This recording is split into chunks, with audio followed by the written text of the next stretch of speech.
What's up, my name is TechNumber here for Troubleshoot, and in this video I'll be showing you how you can enable an FPS counter inside of Cyberpunk 2077.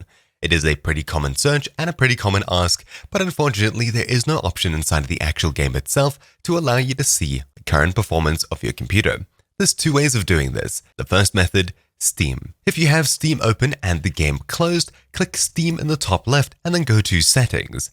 Then head across to the in-game tab and look for the in-game FPS counter. Simply just choose a location here, top left, bottom left, and then make sure to enable high contrast color to make the text green. Otherwise, it'll be a dark color that's really difficult to see. After hitting OK and starting up the game once again, you should see an FPS counter in the top left or wherever you asked it to be. You'll also see one in the launcher here, which is a bit odd, but you'll still see it when you actually start up the game itself, which is what we want. If the game is already open, don't worry, you don't need to close it.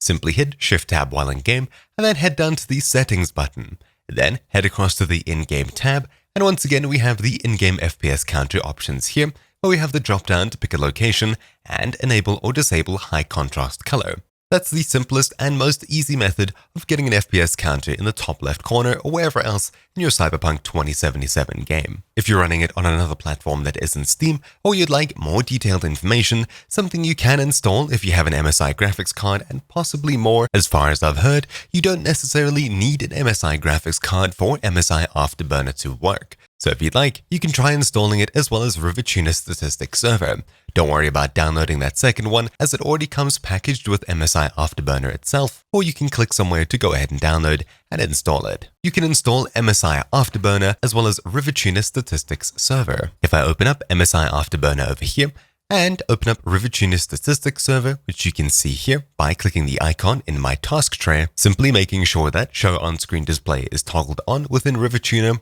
we can go ahead and open up MSI Afterburner, hit Settings, then head across to the On-Screen Display section. Over here we can set up hotkeys to toggle it, but what we're really interested in is heading across to the Monitoring tab, and we'll see a whole bunch of stuff here.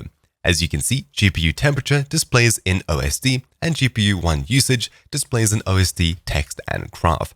Simply click on one of these items that you'd like to track, then make sure to tick Show in On-Screen Display down here.